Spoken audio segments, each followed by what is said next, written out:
नमस्कार, मैं संजय कुमार शर्मा। आप देख रहे हैं बाबा राष्ट्रीय न्यूज समय के साथ। कोलकाता में गरजे गृह मंत्री अमित शाह, सीएम ममता बनर्जी पर निशाना साधते हुए क्या कहा, यहाँ जानें। कोलकाता पश्चिम बंगाल के कोलकाता में गृह मंत्री अमित शाह ने भाजपा कार्यकर्ताओं की बैठक को संबोधित किया। इस दौरान उन्होंने सीएम ममता बनर्जी पर तीखा हमला बोला। उन्होंने कहा, वर्षों तक बंगाल में कम्युनिस्टों का शासन था।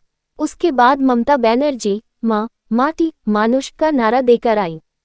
उन्होंने बंगाल की महान भूमि को घुसपैठ, महिलाओं पर अत्याचार, अपराध, बम विस्फोट और हिंदुओं के साथ अनैतिकता की भूमि में बदल दिया।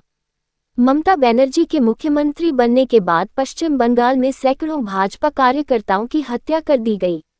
दीदी, मेरी बात सुनिए, अब आपका समय खत्म हो गया है। भाजपा 2026 में सरकार बनाएगी। केंद्रीय गृह मंत्री अमित शाह कोलकाता के नेताजी इंडोर स्टेडियम में भाजपा कार्यकर्ताओं की विशेष संगठनात्मक बैठक में हिस्सा लेने के लिए पहुंचे थे। इस दौरान उन्होंने कहा, हमें पश्चिम बंगाल में भाजपा की सरकार बनानी है, घुसपैठ रोकनी है, भ्रष्टाचार रोकना है, हिंदुओं का पलायन रोकना है। चुनाव में हिंसा को लेकर क्या बोले शाह?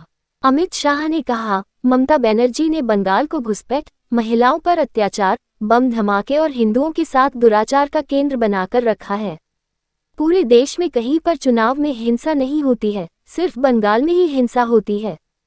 टीएमसी सरकार जाते ही जिन बीजेपी कार्यकर्ताओं की हत्या की गई, उन सबको इंसाफ दिया जाएगा। वोट बैंक के लिए ममता बनर्जी ने सारी सीमाएं पार कर दी हैं। शाह बोले, दीदी को पेट में दर्द हो रहा है। शाह ने कहा, पहलगाम के आतंकवादियों को सजा देना चाहिए या नहीं? ऑपरेशन सिंदूर करके 100 किलोमीटर पाकिस्तान के अंदर जाकर आतंकियों की घाटियों को नष्ट कर दिया गया, लेकिन दीदी को पेट में दर्द हो रहा है। ममता बनर्जी ने राजनीति करके ऑपरेशन सिंदूर का विरोध नहीं किया, बल्कि इस देश की महिलाओं के साथ खिलवाड़ किया। आने वाले चुनाव में ममता बनर्जी को बंगाल की माताएं बहनें सिंदूर की कीमत समझा दें। बंगाल में सरकार गठन से कितना दूर बीजेपी? शाह ने बताया। शाह ने कहा, बंगाल में सरकार गठन से बीजेपी सिर्फ 4-5% वोट से दूर है। चैनल को सब्सक्राइब नहीं किया है तो चैनल को सब्सक्राइब करें और खबरों के साथ बने रहें। पशु तस्करी घोटाला, मिड डे मील घोटाला, नगर पालिका भर्ती घोटाला हुआ। हजारों करोड़ रुपया, बंगाल के लोगों का पैसा, टीएमसी सरकार को भेंट चढ़ गया।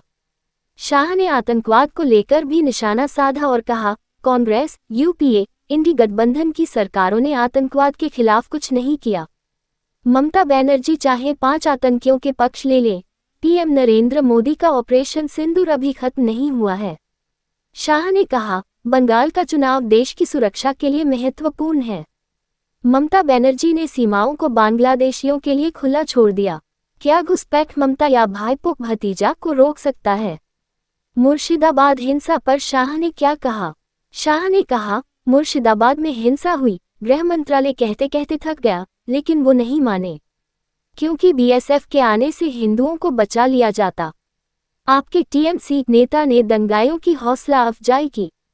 बंगाल के मंत्री दंगे में शामिल थे। ये स्टेट स्पॉन्सर्ड दंगा था। मुस्लिम तुष्टीकरण, वक्फ कानून, आरजीकर और संदेशखाली पर क्या बोले शाह? शाह ने कहा, ममता दीदी मुस्लिम तुष्टीकरण की सारी सीमाएं क्रॉस कर गई हैं। ममता दीदी वक्फ कानून के खिलाफ जाकर किसकी मदद कर रही हैं? 2026 तक जितना विरोध करना है कर लो, उसके बाद आप मुख्यमंत्री नहीं रहेंगी। इमामों को तनख्वाह देना चाहा, रोहिंग्याओं को घुसपैठ कराया, हाजी नूरुल को टिकट दिया, ऑपरेशन सिंदूर का विरोध किया गया। शाह ने कहा, आरजीकर मेडिकल का मामला, संदेशखाली का मामला होता है और ममता बनर्जी वोट बैंक देखती हैं। संदेशखाली, आरजीकर का मुख्य अपराधी भी टीएमसी से जुड़ा था। और भी ऐसी तरह तरह की न्यूज़ को देखने के लिए हमारे चैनल को लाइक करें, सब्सक्राइब करें और बेल आइकन जरूर क्लिक करें, इससे हमारे आने वाली न्यूज़ की नोटिफिकेशन आप लोगों को सबसे पहले मिले।